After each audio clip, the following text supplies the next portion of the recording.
Hey, welcome to the Runaways podcast. My name is Cody. We are back for another week. There is three of us again. Lucas could not be on because his mic sucked and I kicked him off. That's basically what happened. We'll get him fixed for next week. But to join me this week, we do have Noah and Dan. Noah, what have you been up to? I think we're all just prepping for KC, but what have you been doing this last week for Flesh and Blood? So I would say at least 80% of my Flesh and Blood thoughts have been dooming about the new Gravy support card. It's basically like every time I play a game, I'm just thinking like, okay, I'm attacking into this ally, or I'm blocking and keeping one card to kill a Swabby. Like, I just lose the game if they have this blowout. And so yeah, I'm still intending on playing Slippy for Kansas City. Every time I'm like, okay, I'm getting dumpstered by this Gravy because they have this theoretical card that isn't coded on Talishar, so they don't actually have it. But I'm imagining the world where they do, and I'm like, okay, I'll play some Gravy then. Surely I should be the villain. But then I play Gravy, and I just draw the hands of all the tipples and none of the allies, and then I draw all the allies and none of the tipples, and then I draw a hand that actually functions, and they play Bonds of Agony, and I'm like, wait, maybe Gravy's not actually the deck I should be playing. So yeah, I've been like waffling about uh, getting savaged by hand traps, and then also if I swap to that deck, getting savaged by unfunctional hands. Yeah, But I've been enjoying the process. that's kind of where I'm at.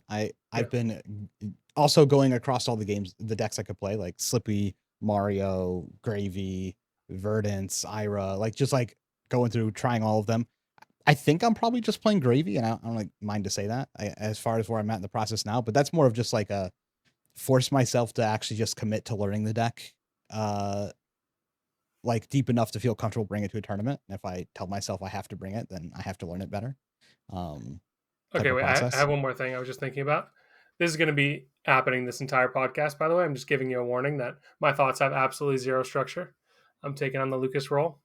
Uh, but at locals, I noticed like an interesting trend of, since all my testing has been like either internally or like with people net decking the list that topped from Singapore. When I show up to locals, I see people playing Gravy with like three Cuddy Shark, um, like Chowder. They're playing like lists with cards. I mean, they're perfectly reasonable cards, but they're just like not in the decks I'd been testing against. And it was just funny to see like people with Mario, Slippy playing like Prowl. There was a guy playing like Perdition into Gravy. Just like people have completely different ideas that are like, it was cool to play at locals and see that it's not just net decks of what decks did well, but people actually coming with what they think is good. Yeah, and then the Gravies play like Shelter into you, and you're like, oh, Yeah, you can do that. You're, yeah, I you're know. allowed You to. definitely You're allowed cannot to do that. block. It's a You cannot generic do card. that. You can put it in any deck. I don't buy it. Dan, we all know you've just been playing Mario. But so Correct. how's your Mario playing been going? Yeah, I mean, it's been great. I won every game of Flesh and Blood I played this week, and it wasn't a ton, but it wasn't a super small amount. Just been working on my Mario list for this current meta and for Kansas City. But no, I'm having a blast. Played some Armory. I'm incredibly grateful for everyone who had a hand in designing this hero, Arachne Marionette. It's some of the most fun I've had playing the game. I just absolutely love this hero, so I'm having a great time. If anything pulls me off of the Gravy train, it will probably be Mario. To be fair, As it should. yeah. I do need some more like team testing with Gravy to make sure I'm not coping. I haven't lost this matchup since like my Nats prep. I'm probably coping, but it feels incredible. Like I learned that attacking allies turns off the text on my cards, right? So I just stopped attacking allies, and I haven't lost since. So who knows if that actually works? Yeah. Well, it does let you avoid the new blue card. For the people who don't know, there's a new blue block 3 card that's generic that basically just is like instant discard this, target attack gets -1 and loses dominate. So the issue is if they're swinging at an ally and you do this, it doesn't kill the ally now, assuming you're swinging for exacts. Yeah, it So basically says like discard this card, spawn a chum on the board. That's pretty good. I'd play as many copies of that card as I could. Yeah, I'm incredibly annoyed that this card exists. Like Whether it's good or not is one thing, but now it's just you have to think about this card every time you play against an ally deck, and And it means that's basically every super time they annoying. don't have the card, if you're overkilling by one, they're just like getting that one more point of value. But I don't know. I think it leads a little bit into our main topic I wanted to talk about. So I kind of came into this because I took like a break from Singapore, like the Singapore like prep cycle, which is like the first time I took a break realistically competitively since I started playing the game. And then I was starting to get back into the game, and I felt like for the first time I felt infinitely behind in the meta, where I wasn't 100% sure how I felt about the certain decks. I felt like I was watching people play decks better than I could play them. Whether that's always been true or not, that's not relevant. How I felt about it is the relevancy. Like I just like I would see them, I was like, yeah, they're just playing it better. They know better than I do, which is like not typically how I feel when I'm playing decks, especially when I've been prepping the whole cycle. Like I'm just like I know I can play this deck at a high level. And so I'm like looking to play Gravy, and I'm like actually watching people play Gravy build a deck. I'm like, for the first time in a while, just like completely stealing decks and just like playing the deck as is to try and learn it. And then, same with Slippy, same with a bunch of these other decks. And so as I was learning, I'm like, man, this is taking longer to learn these decks. And so I was kind of thinking, has the complexity and the skill ceiling in the game, has it changed since it was before? Or is it just the first time I'm really running into it because I took, a prolonged break? So I kind of want to bring that up as a topic. Do we think the actual skill ceiling of, playing the game, playing decks has changed? Has it stayed the same? Is this just kind of how it's always been if you're jumping back in to it? I think there's definitely a lot more heroes that can completely run away with a game if left unchecked early, which ends up like being sort of a skill ceiling. Um, yeah, there's examples of obviously the board state deck, but I think into Assassin they can also kind of run away with the game where if you take too much damage early and aren't like presenting damage back to them, where the Assassin has the life lead, you just kind of put yourself in like an unwinnable position of you're just eventually going to bleed out and die because of the reactivity of the deck. Same thing with like Acilio, Dio, a decent amount of decks that are quite popular right now. I think like the skill element is knowing how to not put yourself in positions in the early part of the game that just make you lose. That's like a pretty big skill element I think is like hasn't always been true in the game. I can agree. I do think. See, I think that we have just seen the most complicated deck ever released, which is Gravy. I think the more I play Gravy, and I put time in before, but I put a lot more time in now. Every time I play it, I go back and I've been recording my games and rewatching them, and it's like quite often I just like find ways I could have won the game if I just did other things or did things better in almost all my games, which is really good, but really bad, like at the same time, because that's one, very powerful, but two, the deck's just incredibly complicated from when do you use compass, right? Because it completely changes on like, is this a forced draw or not? You're essentially making like correct answers based on how well you could do probability on quite often. And then like, then you have to actually take that and say, how many times does this matter or change what I would be doing and continuing to do so. But I think it is, and then you have choices of, do I leave this ally in the bin? Do I play this ally in here? Do I double ally here? You have infinite options with this deck, which is something we've never seen. And I don't think I've in this game ever played a deck that is as complicated to play as that deck. It's also probably not, I don't think it's the most powerful deck we've ever seen. I don't feel that way, but it is one of the more powerful decks. And I don't know if this is good or bad for the game. It's good if you want to be really good at a deck, because it seemingly seems like if you can play the deck perfectly, you can win almost every game that you play, which I think feels good. But it's just like, it seems like a massive change, because Mario feels very similar, where it has like very high skill ceiling for like an assassin deck, because it's not very obvious how you should be playing the deck. Slippy, I don't think is very high skill ceiling. That's Yes, my kind of take that deck. away. It's a very simple deck to play in that aspect. Dio is another good example, I think, of an incredibly complicated deck to play perfectly. I like the highest level due to how it does. But I think I personally feel like we've seen an increase in the skill required to master a deck than we've had previously. And I don't know if that's a good or bad thing. Yeah, I think especially for like the top meta decks, this is true. Yeah. Because I'm looking at Gravy and I'm just sitting there like, I play it and I win games. Like most of my games, I win a lot of games because it's Gravy. But I'm looking at it like, man, I feel behind on this deck.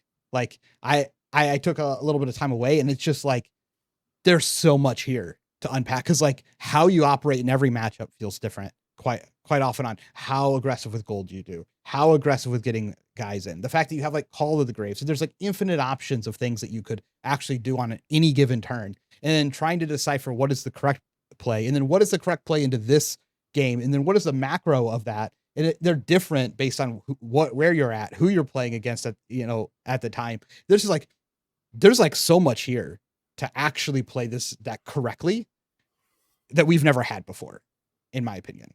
Yeah. Okay. I have like one example of a Gravy hand that always stumps me.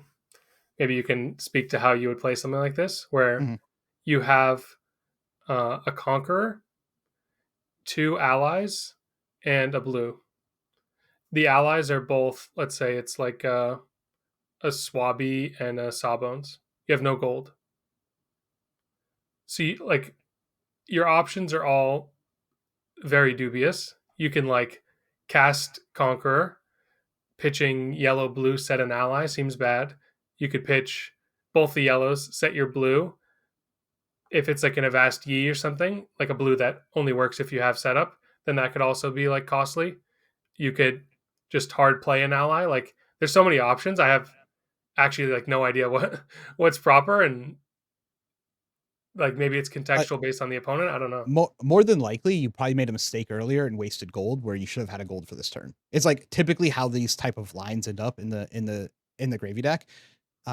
Is where you're just like, yeah, I kind of, you're doing some of the things that we used to do in Chain to make Chain like less variable based, where you're like, I need to keep an ally in the grave in case I run into a non-ally turn. I need to keep like a blue outlet so that I have a blue outlet because I don't draw that. I need to keep a gold for this, issue. So like a lot of your turns you're spending just like trying to make sure nothing bad happens later in the game because you're so powerful. And it's just like with Dromai going to no ash. It's like sometimes you take that risk and sometimes you just get punished for it. And sometimes like it's just not correct to take that risk. The thing about Dromai is like you can almost always make ash in the beginning. You can't just like make gold and Gravy. You have to draw the cards. Yeah, I mean it depends. Is this hand that you just got turn 0 or turn 1? Yeah, or like is it turn 7? It's like between turn 0 to 2 where I haven't seen any tipples yet. Like I've seen no port sides. I'm playing a blocking hat. Obviously the answer is like, okay, one head, just play the gold hat. But like you know what I mean? In the macro of the game, you can't play the gold hat. Yeah, it's like these kind of situations where like I have the kind of hand where once the gold train is going, I'm lit, but it doesn't feel like, even though I have a bunch of decisions, that any of them are like can be correct. It's just kind of unfortunate draw. I don't know. Like maybe there's something I'm missing. There might also be some configuration because I was running into that previously, but I have not ran into that in a while where I just like can't make gold. You get like one of those games every once in a while and it's like you just kind of lose and you're upset about it. Like it just has those hands because that's how the game functions. But like when I've been playing the deck more and more, I thought I was going to get annoyed with these type of things happening, but they've been happening so infrequently that when it does happen, it's mostly like later in the game and because I was too aggressive with gold or I made some mistake somewhere that led me into this and I fell into that position. It's been not very many games where I've just opened trash for like 3 rounds anymore since the deck has continually been refined, because a lot of the blue cards also just make gold themselves, or you can just throw something depending on what deck you're playing into, right? Like if one of those is a chum, there's like several decks you're playing into where the correct answer is just like play chum, like hard cast chum, set conk, go next turn, where they have to like spend their whole turn dealing with the chum. So you just like buy your turn, buy a turn that way, and then you have like conk already set, and then you're like ready to try and go next turn. Yeah, yeah. But I think this is a good example of like the skill ceiling being high enough to know whether you just cast Conqueror for 7 or whether you should play the Chum. Like, there's definitely many options there to um, debate based on the matchup that you have to have played it a bunch, in addition to just like having general game sense.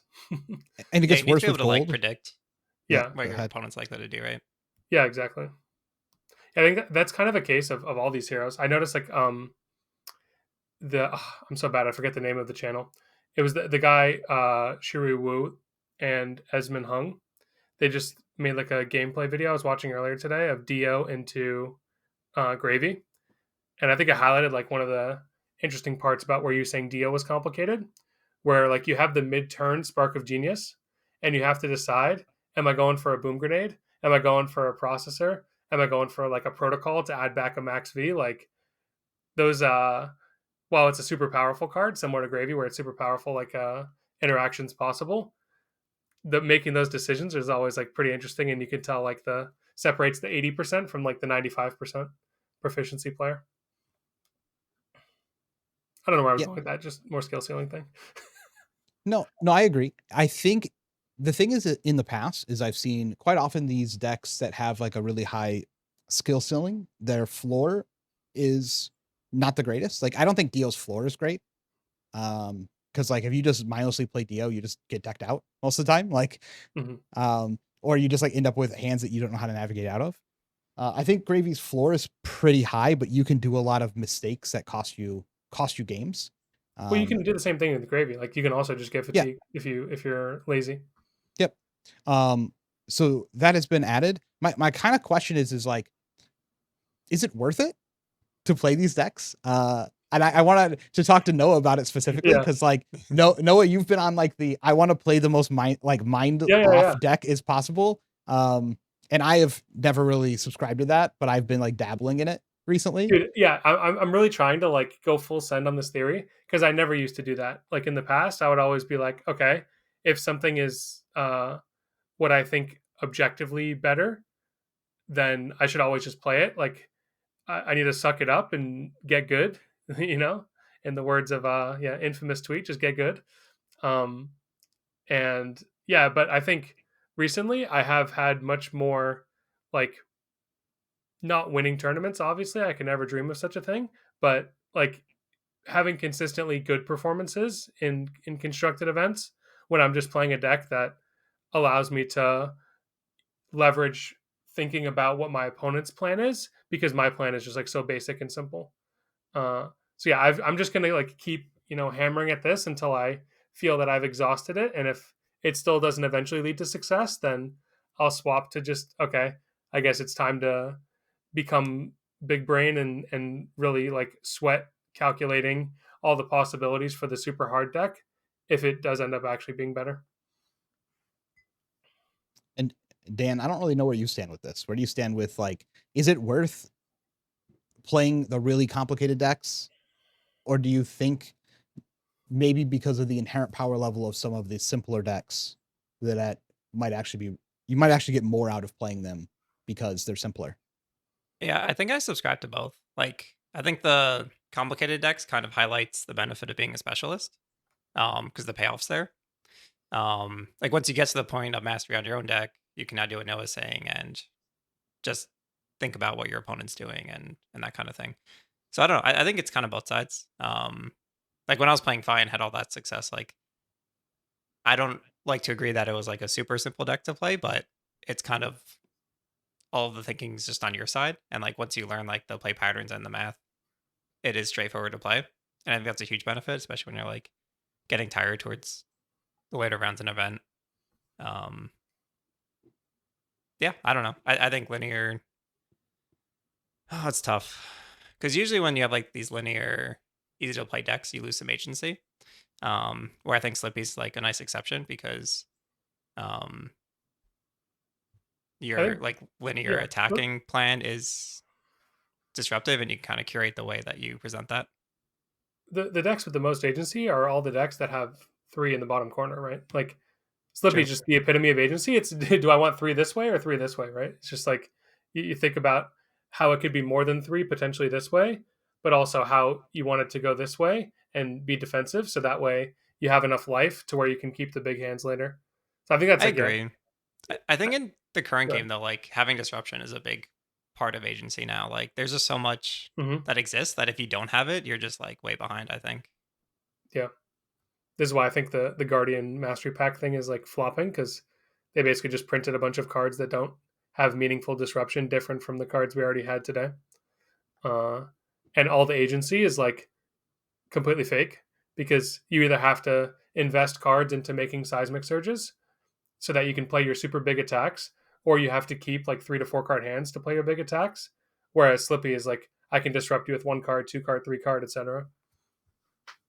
I I kind of took a book, like a page out of your book, Noah, when I went to my like How thick is this book, 2.5K. by the way? So many Uh, pages. yeah, All the so many pages. pages. 500 Uh, pages. when I went to the 2.5K a couple weeks ago, I was just like, I haven't been playing this game like realistically at the same level I was at. I'm like, I'm definitely not bringing gravy and then just like rolling over to like matchups that I haven't played enough at. So I was like, I'll just play Slippy. I've played 5 games, but I know how to do head jab, and Yeah. with questions.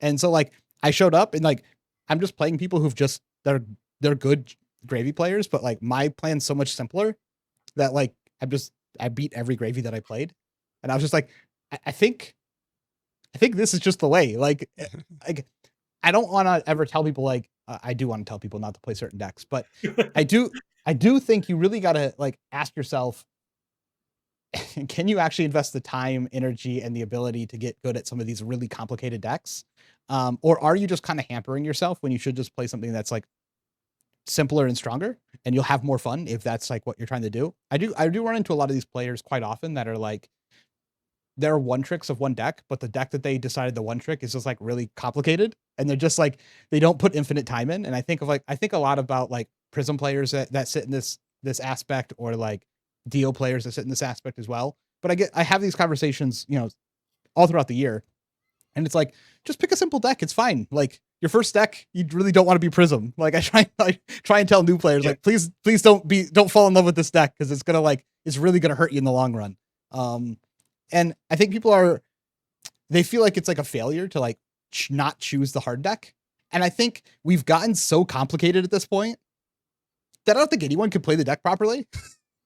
Like especially gravy, that it's like you're not really hurting yourself if you're just playing like a really strong, like easier to play deck, and you're playing it incredibly well, and you're like well versed. I think you're probably stronger than the person who has to like figure out all of these weird things to do throughout the entire course of the game, like you would with like, Dio or gravy or etc. You're just gonna get tired like throughout a large tournament, Yeah. a lot more.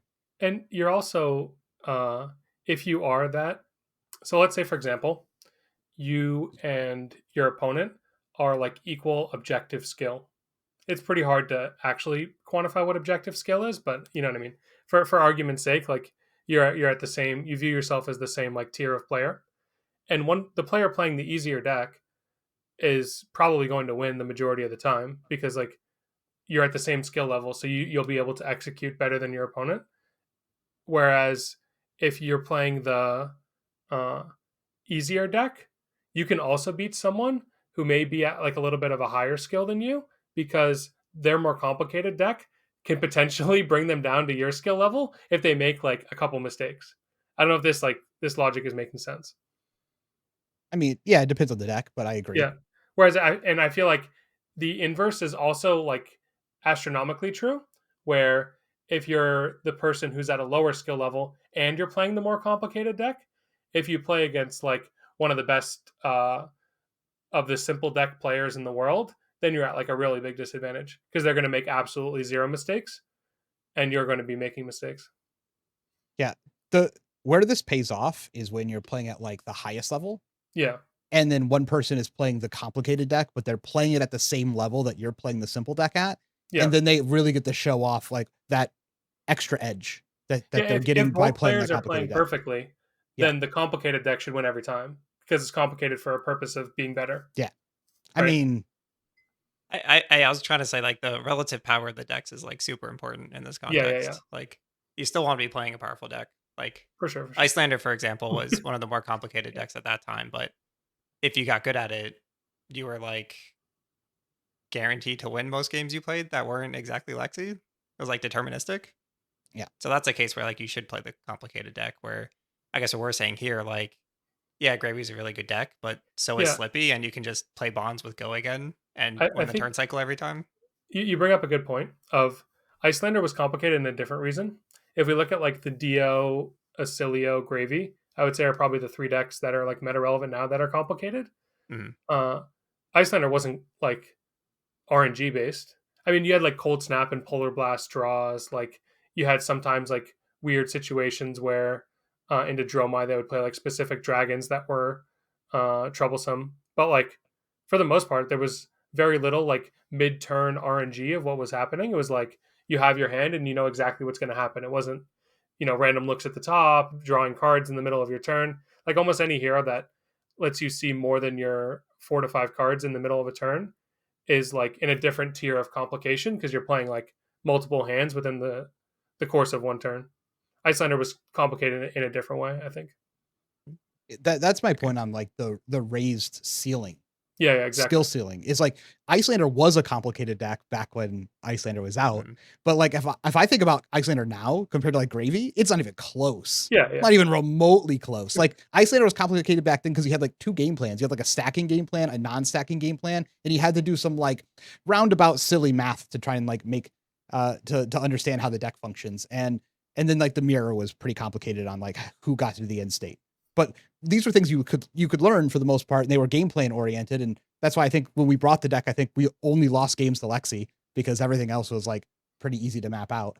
And then but now you look at that compared to like Gravy, like one Gravy turn where you have like 3 gold and 5 cards is like infinitely harder than any part of that deck that I've ever played, because you could do anything, you could do everything, and there's a bunch of things you shouldn't do. And so like I think it's like a completely different level than it was back then. Yeah, I think just like the simplest like summary. Someday we'll make YouTube shorts.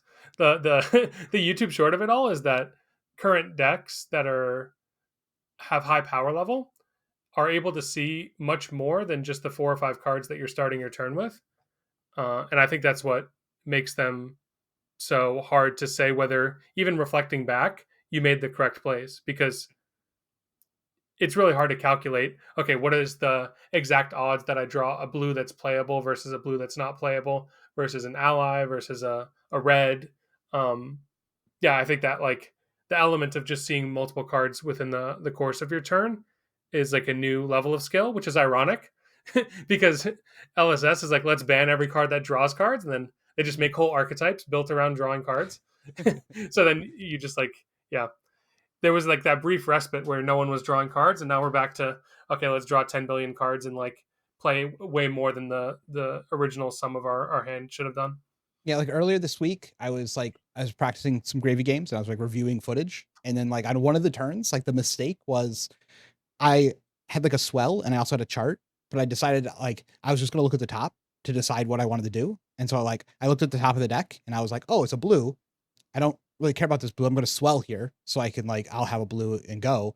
And like the way the turn played out, I should have been able to figure out that the correct play was to technically chart blind and then look at the top of the deck and make the choice afterwards, because the upside of the chart possibly hitting a yellow, since I hadn't seen one in several turns, was higher, and the chance it was hitting a blue was almost guaranteed anyway. And then I can look afterwards and decide Is what your I want to spell do. red in this example? The swell is blue, I believe, in this example. There's some details that are outside of it, but it was like Yeah. collectively just decided that it was a free chart. The chart was free to play, and then look at the top and decide if I want to draw or do whatever else. And I'm like, that's stupid. That's like a stupid, like, that's like how like complicated the deck can get, is like, that's some of the differences. And the turn would be completely different if I'd done it the other way. Right. And that's not even with hindsight. It's just like, oh, this was free. I should have always made this play because I had an extra card in my hand. Yep. And so that's like a level of complexity I don't think I've ever seen. Chain is not nearly that complex. Even the whole stacking your deck is less complicated than, in my opinion, playing Gravy currently. Yeah, it's and more like Phi complexity, just escalated. Yeah. Just how do you sequence your own stuff? Mm-hmm. Yeah, that was Chain. Chain was just Phi complexity elevated. That's what a lot of the decks are. Like Mario is different, is a different level of complexity because it's like one turn plans into like the next several turns. And like quite often when I'm playing Mario, I look at a turn, I'm like, I should have done this thing like 2 turns ago to set up for this me drawing this hand later in the game over here, is how I feel like that's even more complicated than what we had in the past. And Dan, I mean, you can speak more to some of those complications. Yeah, I mean, no one kind of hit in the beginning. Like the current format, and especially for the assassins, like you need to play the early game correctly so that you get to that point in the mid game where you have the health lead, and then you just snowball and can't really lose from there. Mhm. So like you're saying, as Mario especially, like your early turns are so important. Like if you're keeping 2 Hunter's Claves when you should have flicked one of them, the punish for that is like you sack 3 cards of value because you have to pay 2 reds to swing your dagger now instead of not. um yeah, it's definitely like a range of complexities that we're seeing. I don't think Mario's for sure not as complex as Gravy, but it's kind of like Icelander where your level of complexity, where like you have a lot of options and you have to play your cards correctly. But then you do introduce it's not midterm variants or midturn rather variants. It's whether you're like Arachne flips at the end of your turn. You can have to plan on the current turn the card you're setting, the position you're putting your opponent in, um, is somewhat dependent on your expected rolls, right? So like half the time you get an attack react, 1/6 of the time you get a deep react. So you always have to like optimize around these two. So it is fairly complex. I think the deepest thing is like knowing when to be aggressive with your resources and not. I think as we said, like the game plan is to kind of get the health lead. So I typically am very aggressive with like my helmet and my snapdragons, my boots. But then there's also cases where like let's say you present a bond and your opponent blocks 9, you could snap and like follow up with like an attack for 6 or something to get some damage in. But sometimes it's actually just correct to lay off the guess there and pass, especially if they're like marked, because now you're going into like a new 5-card hand where you have like some additional setup. So I don't know. There's a ton to it. I still make mistakes every time, but it's definitely a deck where when you make the big mistake, you feel it immensely and it just compounds. Yeah, I think an aspect that probably isn't talked about that much is how often board state, like things being present on the board state that aren't physically just like allies, how like omnipresent that's become. Mm. Like if you look at Mario, like having Chelicera, having your opponent be marked, you could consider those like board state pieces, right? It's different than like a might token or an agility token or something like that. It's like this is a tangible board state piece of I'm changing my hero or I have like a completely different weapon loadout. Acilio having like the sigil of conductivity, the one that has arcane shelter into matchups not doing arcane, that like completely changes the whole board state of now his weapon is just free the whole game, right? Dio with items like yeah, I think there's just a lot more heroes outside of physically summoning allies that have like a board state they have to manage. Yet Mario as well, like having um, the just one Chelicera and no Clave versus having Clave Chelicera is also like another huge difference in board state. Gravy getting or sorry, Jarl killing people's equipment is like another like board state based change. So I think like yeah, another aspect of complication now is the fact that everyone has to deal with like a changing board state different than like okay, I blocked with my skull cap, I don't have any more block. It's like the actual context of the game changes when I don't have my flick knives anymore, or I have Chelicera, or I have a Cerebellum on board. This kind of thing. Yeah, it's a good call because most Mario lists are like built off of having Chelicera in play. You Yeah. don't start the game with this in play. Yeah, Like this is exactly. you have to do some work to establish this. But like Yeah. the whole deck is built around having it. So yeah, it's definitely adds some complexity and like the way you play with and without Snapdragons online, like once you break them is like completely different. Yeah, exactly. You get to be like so what's the right word? I can't think of the right word. You can just be like willingly throw your bonds with no backup for it when your snaps are up because if they overblock, you can snap. If they call your bluff, you can still snap and get out of it. There's I so think much people more you say can this do. is you can play aggressively, right? Yeah, You can I was you can trying to make say not arrogantly. Like yeah. you use the word a lot that I'm trying to think of now. Oh, I do. Yeah, like making ridiculous decisions without consequence. Well, I'll let you think about I it. don't know. Whatever. And Both y'all taking pages out of the book, huh? I This page is handwritten. You can't read it. I do want to make sure I emphasize I'm not really complaining that the complexity's gone up. Like complex decks are fun and they're cool to have, and so I'm not like decks need to be simpler. So it's not really a complaint. It's just like an observation that I don't think I would have noticed if I hadn't taken the break. I took the break and then came back in and I was like, oh, these decks got hard. Like what happened? I got for one season. The decks are just like infinitely harder than they used to be to like play it correctly. There's like too many decisions. It's like you almost get decision paralysis. I think this is why all these gravies go to time, because there's too many decisions. But I'll open it up more that it's okay to opt out if like, and sometimes it's smart to just like opt out of the overly complicated deck. Is fine to do. You might actually be hurting yourself by having to big brain things. Like the season where I was just playing Florian the whole season, it was such a nice season. Like I won so many events. It was like so great, and I could focus on other aspects of the game. There's so much more to the game than just like physically playing your deck. And when you put like a complicated deck on top of all of the skills you have to be good at the game in general, and then there's skills on just that only apply to the game you're playing in front of you, like having the ability to win the game that's directly in front of you might not apply to like overall skill in the game. There's like a different skill for that. Like playing simple decks allows you to work on those things, like the fundamentals, the playing the game in front of you and finding a win or an out, playing your opponent, etc. And I think some of those things are not talked about, or maybe they're like looked down on, but there's no reason to opt out of the easy deck, I think. Yeah, I agree.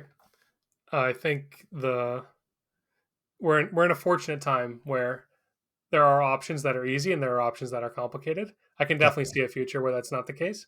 Yeah. But yeah, we're lucky. And also, like, I think you want to, when you're playing card games in general, this is kind of just, blanket statement. You should always have a goal for any event you enter.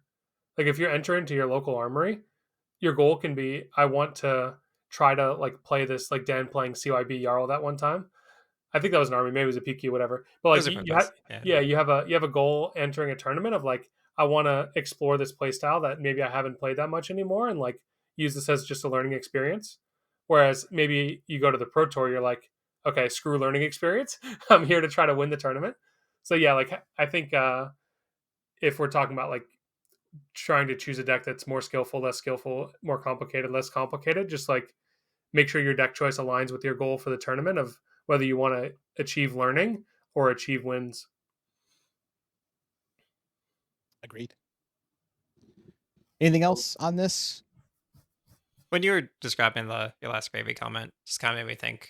I think gold kind of naturally lends itself to like increased complexity. Being able to like efficiently convert a card into a card plus is just opens up a ton of options and variants, right? Yeah, it's gold's a hell of a drug. Yeah. You know, when you're gravy and you got like 6 gold, right? And you're just looking at your hand, yeah. and you're like, I could just keep gambling. Like I could make this hand better, you know? And it's like, it's really bad on the block side, because you're like, I could block, or I could draw a different card and gain $1. So like, what is it really worth it to put this in front of this other card when I can just turn it into a different card and get a resource? And this is one of my favorite parts about playing in real life too. When you see the opponent like really tanking, they break the first gold, and I'm like, oh baby, all right, keep breaking them gold. Like, let's go. They start pitching yellows to the gold, just like trying to cycle more cards. I'm like, yes, keep reading, go, you can do it, I believe.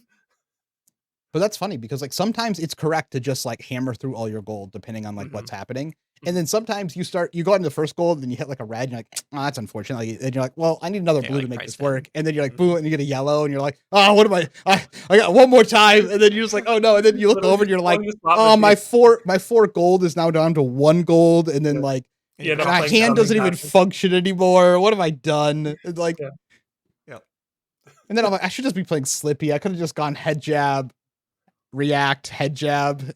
Yeah, we only have silvers over here, and those are straightforward. You just turn a blue into a different card. There's no upside. True. My favorite part about silver is like you're usually cracking it super like late in the game. Mhm. And you can just crack it with utmost confidence, like you know what card you're going to draw when you have no idea what card you're going to draw, and you're just like, please God, save me from this hand. But you just like crack it and rip the react off the top, play your attack like you're a 5-head. You knew it was there the whole time. Well, it's nice in Mario because like typically I'm cracking silver when I only need one resource to swing Chelicera anyway. So like my floor is swing Chelicera like I would have anyway, and my ceiling is like, I don't know, a react like you're saying, or leave no witness or something. Mm-hmm. Oh yeah, I'm going like I got this bonds. It's the last bonds. I'm going to lose if I don't play it. Oh, I see. I have Yeah. 2 other blues. Please God, give me a react. Get the react. Boom. Yeah. No, silver's pretty gas actually. Oh, But it it's doesn't get you great. in Yeah. trouble is the point I was trying to make. Yeah, It yeah, shouldn't exactly. at I mean, least. I'm doing it in a situation where like no matter what happens, I'm getting a card for a card. My play is the same. It's either I arsenal this card or I get to have a much better turn. Mm-hmm. True. I mean, sometimes you play your opponent's chart because you're really hoping to hit that blue. Oh, nice. In Slippy. I got to play my opponent's tip the barkeep. Made that rum. I was like, Oh. all right, I can't wait for this rum, dude. CNC and leave no witness in one turn, please. Dude, every time you get a rum in a deck that shouldn't have rum, it's so good. Dude, I feel so validated. Anybody who knows me, has played me in tournaments, knows I bring the fat stack of tokens, and like I actually need them now. Like I had to make a rum. I've had to make like courage token, spectral shields. I got a crouching tiger in there in case I play against the naive deck. I'm ready for anything, dude. Perfect. Okay, I think next we're going to move on to podcast questions. These are questions asked by premium members of our Metafy. If you'd like to be able to ask questions on the podcast, find deck lists that we publish every month, where 3 new ones will be coming out next month, which is pretty exciting. Or find people to play with. I saw some people posting in here looking for people to test with for Kansas City, which is pretty cool. Feel free to join in the link below. You'll also get a discount to our sponsor, which is Gilded Raven Games, to be able to buy product from them as well, which is pretty sweet. Okay, first question here is from Mr. Ark, is how to block Katsu is becoming a relevant topic again. Do you guys have any insights or heuristics updated for the new Edge/Vengeance builds? I have 2. Yes. I mean, the most important thing is you need to understand how many cards you can comfortably block with, or I guess that you want to block with for the turn, and how many can you block with for the turn. Based on that, you always want to be blocking the first things to delay or prevent the Katsu activation. Obviously, if you have a read or they're giving you some kind of information that they already have the combo, maybe it changes a bit. But generally, you want to be blocking the first attacks. The second thing is when you have D-reacts, at least in my opinion, it is always better if it doesn't too negatively impact your play on your turn to block with your non-D-reacts to cover their attacks and save those D-reacts in case they do some trickery or click their edge or whatever they might have. Yeah, I think if you are able to figure out. Wait, did you have one more thing? Sorry, am I cutting you off? Yeah, that was both. Okay. It was use D-reacts second and block the early attacks. Yeah.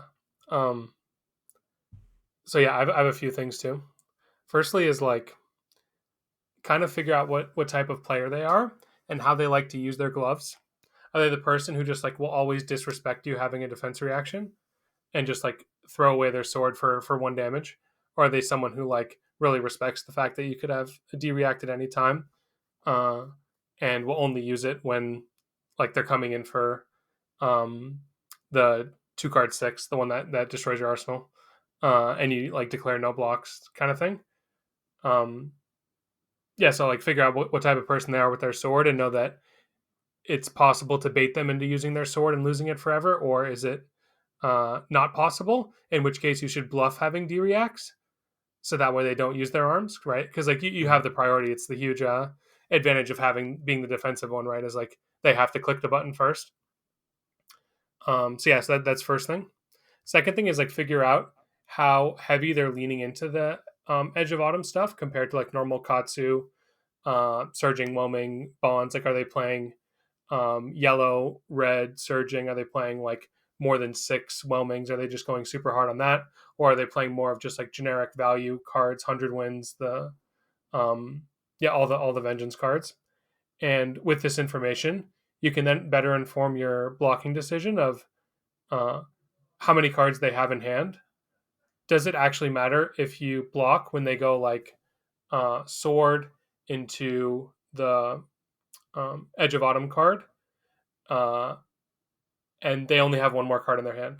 Oh, Like the you 0 for should 4 basically go never again. need to Yeah. block, right? Because like Yep. what's the threat is they just turn their card in hand into another 0 for 4.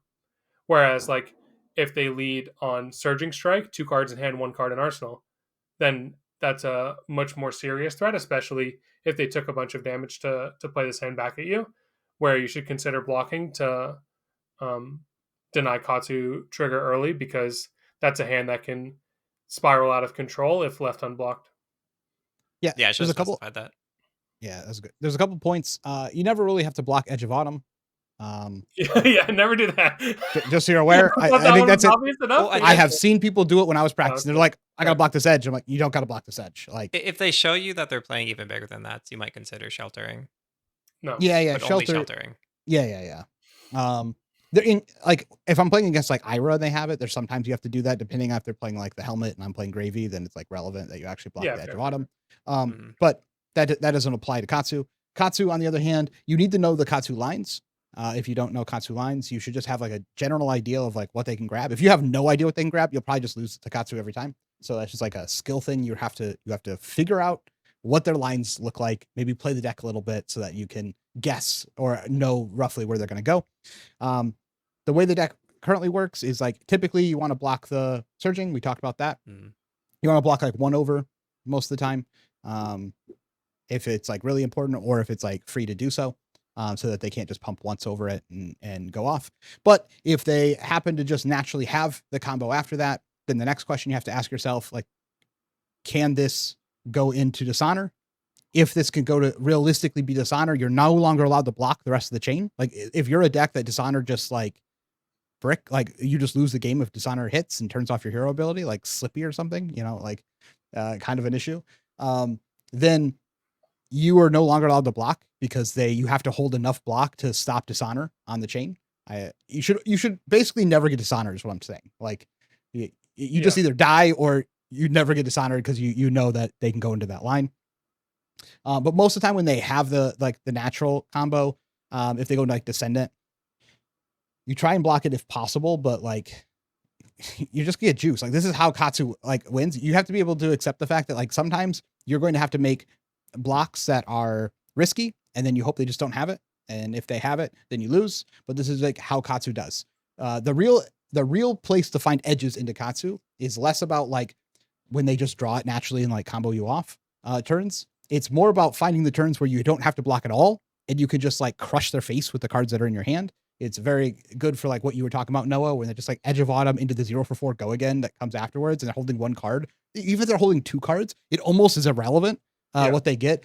Most of the time you can look at your hand and know from like that spot that like they can grab a couple of things here, but this just doesn't matter.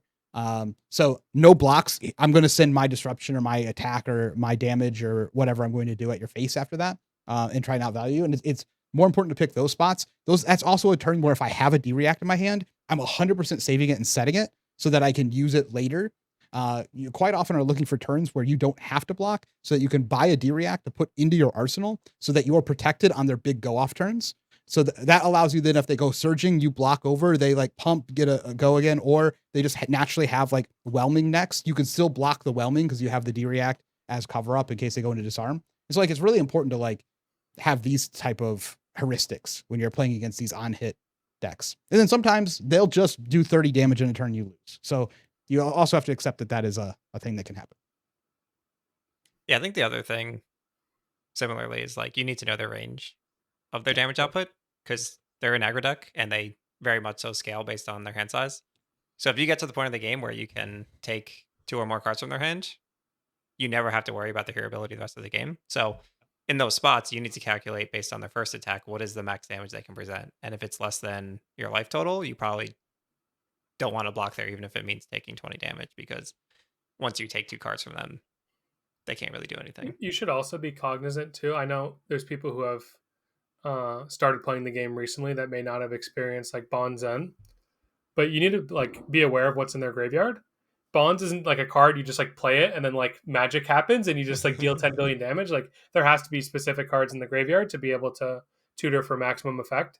And there also needs to exist copies of those cards in the deck, right? If you see like all three of the red Flusterfist in the graveyard and they're not playing Underwhelming Gust Wave, then like, okay, they may not be able to tutor like a 0 for 4 vanilla card. They may have to go for a Dishonor. Like you basically just like keep track of what's in their graveyard. Just good flesh and blood habits in general, but especially in Nikatsu, right? Like knowing what they can do. Know if they're like out of red whelmings, for example, then like you don't have to think about saving your D-React for what comes after the surgeon kind of thing.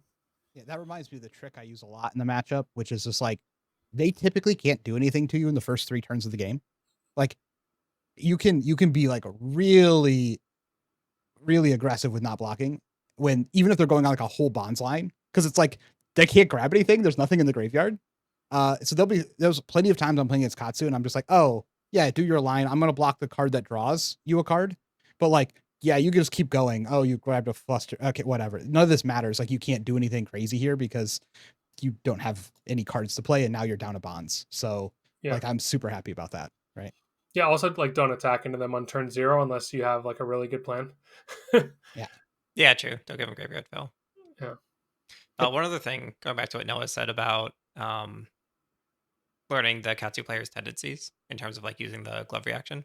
You can also do the inverse, where if they are being hesitant about using it, you can like block 1 on the Vengeance for 4 with Go Again card because you're repping a D-React to cover 5. Yep. And sometimes they just won't go for it. Yeah, I So agree. like in a pinch, you can make that greedy play and it'll work some amount of the time. Yep. Because why else would you block 1? That's so ridiculous. Yeah, these are great plays. Love these plays. Yep. Manuel asks, how would you design a mastery pack for a struggling class? Okay. I wanted to interject before this question. We will answer it in a second, but did y'all see the new card, the Majin Bay spoiler? Yeah, it looks Yeah. pretty bad. It looks bad. Oh, okay. Yeah, it says the word Guardian on it. I was gonna say this is the type of card that I would be including in like a mastery pack Guardian, where it's like a thematic card that, I don't know the name of the card, but yeah, it's a blue instant aura. If you've made a seismic surge, you get to keep it around, and every time you deal damage, as well as when it enters the arena, you make a seismic. So it's like a upfront investment for potential future payoff, similar to the idea of Ring of Roses, but a little bit more powerful in that it's easier to deal generic damage than arcane damage, like for the most part. So and it's an instance, it doesn't cost your action point like Ring does in an action point starved deck. But yeah, I would have designed more cards in this vein of like really interesting and unique effects. I think the other one that's like at least cool is the one that says the one with the guy ripping off his shirt, something Pex big. I don't know what it's called. Someday I'll learn what a card is called. But anyways, it's the one where every time your opponent adds a card defending with it, you clash and then you potentially destroy their deck. Like I would have added this like kind of theme that's powerful in a sense, but at least like interesting. And I would also make it such that they have like one of the best parts about classes that are not struggling right now is that their blues play at non-blue rate. So I would also in a mastery pack include a lot of blue cards that or maybe yellow cards too that are not necessarily as powerful as the old ones, but like have a way of if you jump through some hoops, they can function at red rate to help them compete with the other heroes who are doing that. Like a new Rouse the Ancients. Yeah, exactly. Rouse is a perfect example, yeah, of like a card. Terra Sunder is also like a kind of a card like that, right? Where it's like kind of bad, but has the chance of being really good if the time lines up. So yeah, I would do that. I would also like in the mastery pack include some cards that are like head scratchers. I think head scratcher in a way of like, okay, this is definitely something cool to build towards, and it's not super obvious of whether it's a good card or a bad card on the surface. I think of like people talk about Pleiades right now, like the spoilers, or like the 2-cost aura. It's definitely like a good card, but it's like, how do I use this to its maximum potential? The card that like potentially skips their turn. It's also like, a good card, but it's something that you have to explore to figure out how to like get the most juice out of it. So yeah, I would just design cards that are like cool in a way that's baseline powerful and has the potential to do something like mechanically better than other classes. There you go.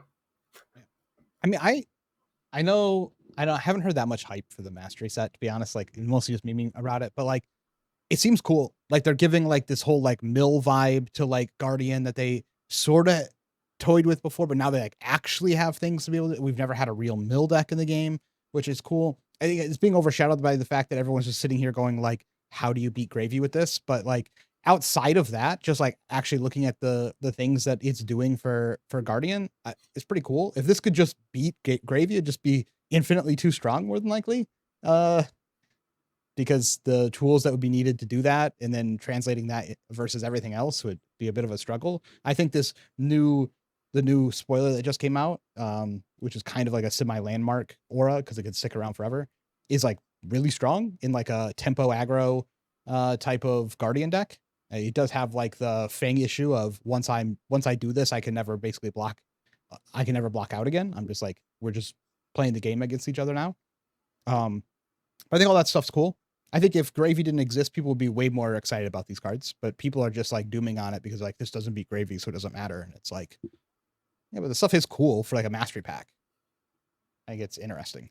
But I think it's like mastery pack is like kind of a bad name for it, Yeah. where it's not really anything that shows mastery. Like there's no cards that indicate I can skillfully play this. Like I can skillfully block with my clash card, and because I'm so skilled, there will be a 10 power card on top of my deck and no power on top of theirs, right?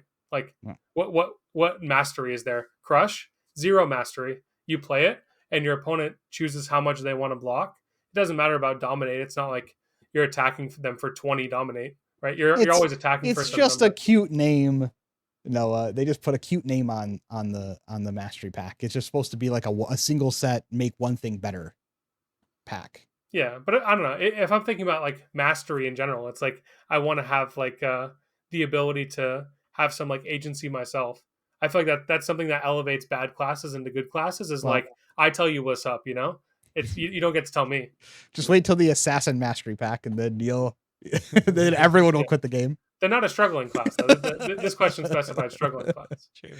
Don't we agree though that Gravy Bones got the most support in this set? Yeah, that blue Yeah. card is nutty. Yeah, in it's the not mastery Guardian pack Mastery Guardian pack, set. It's And Guardian. they got Go the ahead. boots sitting off to the side in case anyone comes in tall. They're like, I can just put these anti-tall boots in. It's pretty cute as Yeah. well. Yeah, I would not personally. Go ahead, Dan. No, I was gonna say I wouldn't personally design a mastery set because I don't think I'd be the best designer. But I would not design a blue that minuses opponent's attacks and protects allies. I for sure would not do that. Unless it printed Guardian down there. Yeah, it what didn't have I'm- to print Yeah, unless generic. maybe it's a guardian. Everything I guess. said was like talking about cool ways to make a class different, not print generic card that makes the whole game different. Yeah. It would have been so cool if that was Guardian. Because then it's like Guardian now has like something interesting going on. I don't know. Yeah. It would be But that's also probably my issue with trash. that card. Like the scope is now unlimited. Just every deck forever can play this. Yeah. And it's not like conditional like Snag. It's where another it's like, TYB type card where it's just like Yeah. it's just going to be annoying because now any deck that has something that they want to protect on the board can just play 3 of this card. Yeah. And I'm it's a calling blue for the block ban 3 with no already. downside. Dude, at least make it attack for 3. Like, give it some kind of drawback, like make it a meme to where like you can never swing it. I could totally see in an endgame of like Gravy going like prismatic leyline, like swing a Avast Yi, swing a dude with go again, drop this for 8. Like, why is that a mechanic? Yep. We need a mastery pack warrior. You don't think you could be the master designer of that, Dan? No, definitely 'Cause not. that's the I could struggling probably class test right it now. decent, but there's no way I would be a very good designer. I see. I need some schooling. Paratus Omnia asks, now that we have seen Mastery Pack cards and LL Battle Hardened results, do you think Starvo will be the best deck at Worlds, considering that probably cards in Super Slam will be very specific to the new heroes? I think we were talking about this before the podcast that we're going to spend more time on LL because I don't think any of us are really playing it now since we're preparing for Kansas City. But yeah, after that, we'll definitely have more thoughts on LL as we actually start playing it. But I don't really think you can say anything now about what a best deck is, given that we don't know anything from the new set. We don't know like ban lists that they'll do. I'm assuming, yeah, we'll get more information about that once we start having like the local events that are actually LL and we get like a huge swath of data, not just like, oh, I had these cards in my backpack, let me play a tournament. Like David Lee literally said he got second. He's like, oh yeah, I would change like half the deck. It's just this is what I brought, and he got second. Yeah, I mean the downfall of Starvo is very exaggerated, and 2 additional sets of Guardian cards that he can play are going to at least have some impact on him. But Yeah, and potential expansion slot cards too, right? Like we had Everbloom Life is just like a generic Earth expansion card. If they keep giving like generic or Ice, Earth, or Lightning expansion slots, then he obviously just gets better because those cards have the M symbol, yeah, which means that they get to block 3, and Starvo likes that. that reminds me. Can we have? Do you think we can just have Germinate back? Like, do we actually need Germinate banned after they got rid of the wand? The thing about Germinate is like it doesn't actually solve Florian's problem if it's legal. No, not to solve his problem. I'm just saying, does it still need to be banned? That's what I'm saying. Like if you unbanned it, it would actually just like change nothing. No, it does trivialize some like irrelevant matchups, which I guess is the main Yeah, issue. like the whole meta position of Florian doesn't really change. Yeah, it's just the decks he already. I guess he doesn't beat them now, but I think the way that he's built now, if you just like are building him to sack Gravy and being like super defensive, but still having like the channels because they're 3 block Earths, I think that build is like pretty good into basically everything that he was beating with Germinate before. Maybe just Jarl would be like the one exception, but yeah, it was just a thought because you said the card that came out that was like supposed to not work well with Germinate, and I was just like, wait, can we have that back? Does it do anything? Yeah, we should bring back Germinate. Who cares? Yeah, Florian can block a little bit better. He can keep channels around more.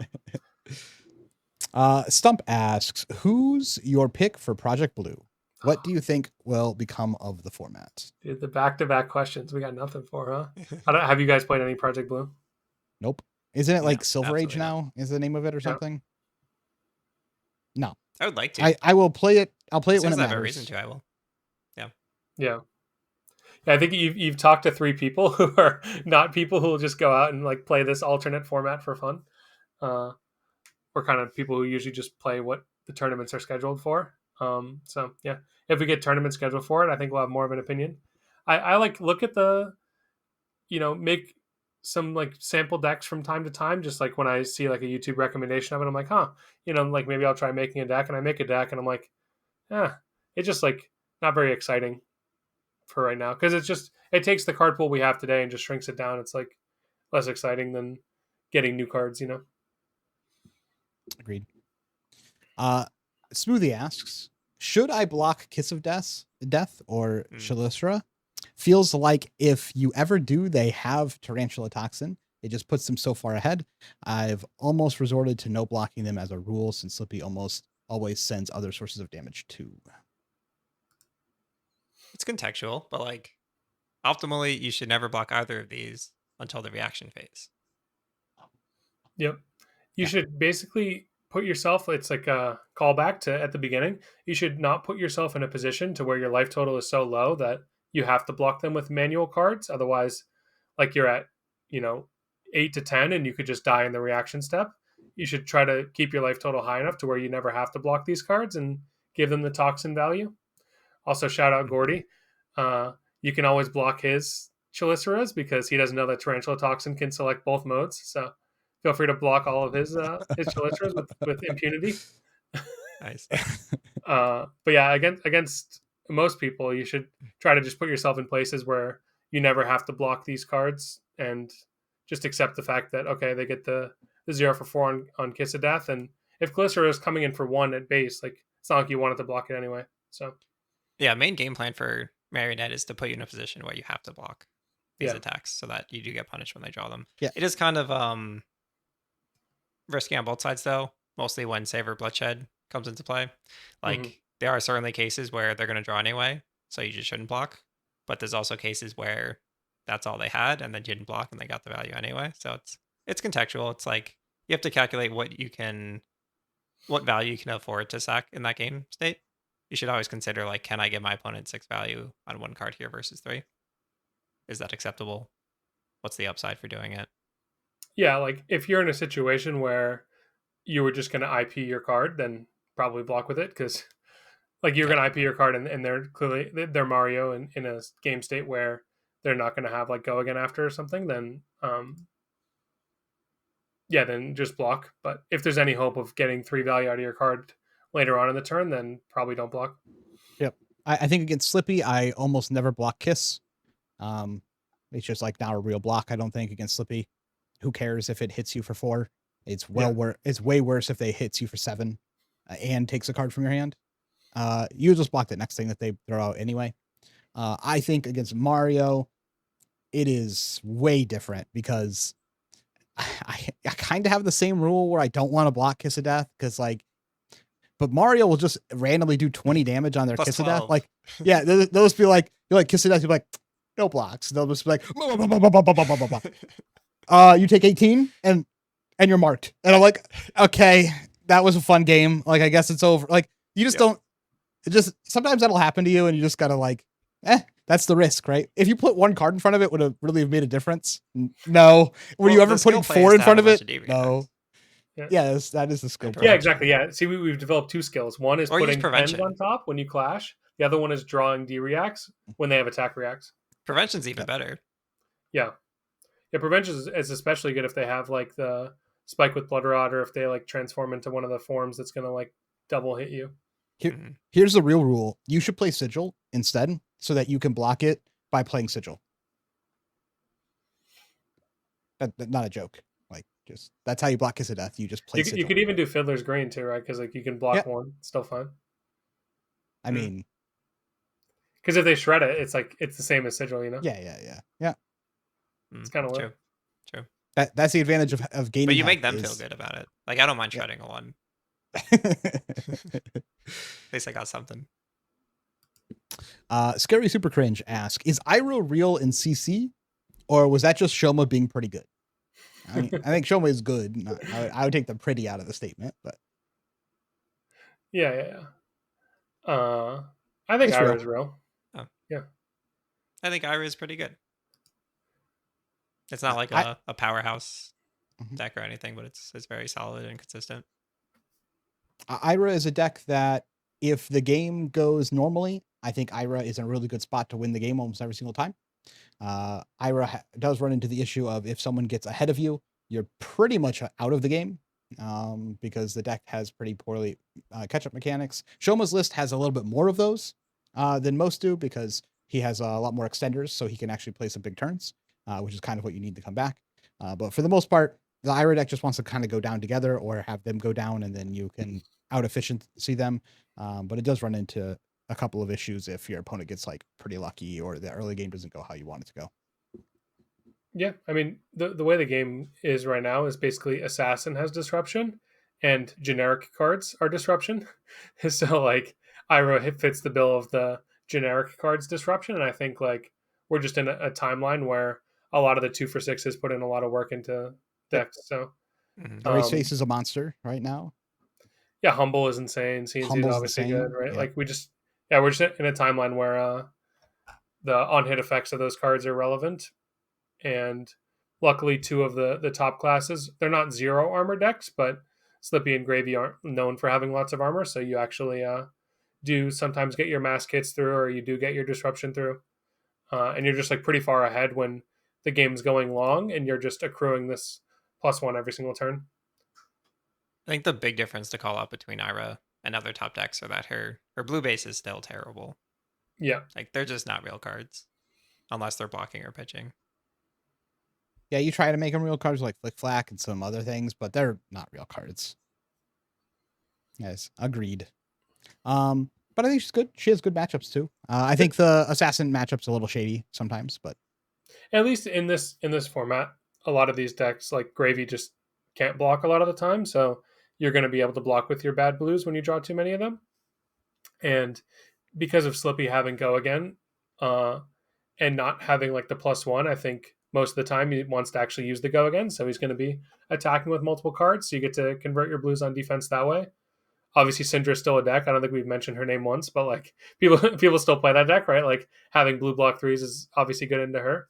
So yeah, I think Ira can kind of like skirt the problem of bad blues because we're not playing like if the Guardian deck became a powerhouse and they just like played some setup auras and you're looking at 3 blues and you're like, oh no. Well, that is the issue with Ira though. Like your whole deck is built around stuffing your opponent's turn with disruption, so they block out naturally, and then you have these spots where you do have to convert these blues. Yeah, I just think like often they're not really blocking out entirely into at least like Slippy, Syndra, Gravy. Maybe Slippy does sometimes, but Syndra and Gravy, I don't think are ever really just like blocking and Arsenal passing against you type plays. I mean, I am. That's just like a good play pattern against Ira. I'm saying you like don't have the option to. Like, what are you gonna do? Block 6 with 3 cards of Syndra? Like Gravy, you just like potentially block and cast an ally and pass. That seems bad too. yeah, you're basically racing as Gravy. So yeah. So I just think she capitalizes on like those aspects of the meta. Definitely into Assassin, like Cody said, it can be shaky because they can totally deny you the ability to play out your hand by just blocking out. But it's also yeah, the like Chalistra issue, right? It's like you need to block with this blue 3 block at some point. Do you put it on the when do you block with it? Yeah. Yeah, do you put it on the stealth dagger that might get shredded, or do you risk them reacting and then not using it at all? Yeah, I agree that it's a little bit dubious into Assassin, but it's like it's good into Syndra and Gravy as the other top 2 like highly represented decks. So makes sense. Grog asks, what LL bans or unbans do you want to see? Well, want to see Husk? Yes. Can I have Husk back? Cole. Okay, now Cole should that's too much. Cole should say where it is. Yeah. Too that should have never been allowed in that format. I just want one of the power cards for Chain back. Like, there's like several issues. Like, Husk is very strong, but Husk is needed in order to actually be able to play games where your opponent plays Warmongers or Hyperthermia into you. Like, there's a play pattern right now with like Starvo where he just goes like block 3 cards, play Hyperthermia, skip your turn, and then he untaps with a whole grip. Like, and he has 3 of them. Like, and you have no Husk to like eat that turn. Like, you can't trade Hypothermia for Husk. Like, that's what you used to do. They'd be like Warmongers, and you'd be like, I'll trade Husk like for it on the next go around to try and catch back up in value. And now you have no trade for that card anymore. And so like you can't get rid of it with Dirge either. Like before, at least if they like hypo, you'd be like, sometimes you could Dirge it, which is like cute, but you just don't have any play into it anymore. And you can't play big attacks. You can't play like big Rune Gate attacks anymore because you can't play Rune Gate. So your attacks just like deal 3 damage or 4 damage. So you're just like play a 0 for 4, pass. Like that's your whole turn. Warmongers you just like play a 0 for 4, pass. I have no Husk for protect. Like what is this? Like give Husk back at least so that you can combat these other cards that just shut your entire turn off. Yeah, I would just revert the entirety of the last ban announcement. I would just like make it such that the restricted list is not a mechanic and just ban the problem cards and unban the not problem cards. Like for example, just if you ban Crippling Crush and Oakenold, you can just unrestrict Somersault because it was only degenerate when used with those really. Just like ban Warmongers, ban Succumb, ban Call, ban Open the Floodgates, make Dirge back to 3. Ban Bonds, ban Awakening. Like, I don't know. I think you should just like, since they've shown that they are going to ban some cards, just ban a bunch of cards, then unrestrict some, and you could probably ban some more cards that I can't think of right now that are currently legal. But yeah, I just think the whole restricted list is pretty stupid. Yeah. It's funny though. I agreed with mostly everything they said about Chain in the Chain article. Oh yeah. Like I agreed with it. They're like, Chain should not be able to have the best defense in the game, the most control out of your opponent's hand in the game, and the most damage with like Rune Gate cards in the game. We got to play. You shouldn't be able to have all 3 of these. And I was like, I agree. And they're like, so you should have none of them. Whoa, hold on. Can I have one of them? Yep. Like, they're like, you can't have all three, but you can have 0. And I'm like, what? Why not? Like, I don't know. Just give me one of them back. Give me a pillar. Just let me have a pillar back. Yep. I could not agree more. That's all I want. And mainly it's just Husk. I can make it work. Just give me Husk back. Like, agreed. I'll lose all my games to hypo and the one warmongers that people draw at the right time, and then random arc lights. I'll move on with my life, but at least I'll be able to battle sometimes with having a Husk. Husk is so cool, man. Like, just, I mean, I'm normally not one to like these kind of like super powerful cards that start and play, but the fact that like when you block with it, you have like a timer that's like ticking down. I feel like it's just so cool. Like, think about like the whole like viewing experience too, right? It's like, oh, when is he going to cash in the Husk? Like, do I throw this CNC when he's at like 14 or 15, or do I like block because maybe he'll lose the Husk? It's just like, I don't know. I think it like promotes actual cool games. Obviously, it's kind of stupid when you just like fridge something early and then play out like your whole busted hand because of it. But now there's no busted hand to play. Yeah, true. Yeah. There's no hand that you want a Husk to protect. No, that's the point. Like, I agreed with like the Husk problem exists where you guys play like an even game at the beginning. Like, a chain starts a little hot, even game at the beginning, but now you can never attack him again because he can just Husk for the rest of the game. He just has Husk up, and he can just be like, anytime you try to take a pivot turn, he just puts Husk in front of it, so you can never pivot because you take too much damage and you trade nothing back. And so like that problem exists when you're playing against chain. It's like why you can't go down early against chain, and while just straight trading is hard, but that is one avenue. But now I can't do that. Okay, that's fine. But now I can't control your hand either because you got rid of all the cards that control the hand. And now I can't play my big attacks because you got rid of my ability to play RuneGate cards. So it's like, now I have... and the hypo banning. Yeah, and you can't play your boomer chain. Yeah, so it's like, okay, you can take this away, but like, now give me hand control then. Okay, I can't just stuff a whole turn with my chess piece. Then give me my hand control pieces back. Like, give me a piece instead of the Husk problem. Because there's plenty of games I've played where you're just like, oh, we're both at 20. I'm going to push in 12 damage here. You can never hit me again. I have Husk up. Like, you literally can never just take 12, send a attack. I put Husk in front of it. Like, you just can't do that. The game's over at 20 for both players. Like, well, hopefully the data continues like the battle hardened and changes never places anywhere, and they'll hook it up. Yeah, probably not. I think they're done with chain. They saw me top 8 a game with chain, and they're like, "Get this Cody guy out of here. We're not dealing with this." I played that one on stream, and I'm not allowed anymore. But yeah, TLDR, just get rid of restricted thing. Ban cards that should be banned. Unban cards that allow heroes to have some identity that's not degenerate, and then we proceed. Yeah, I don't know. I hate one-ofs a lot. So I kind of agree. I hate, you can only have one of this. I hate this.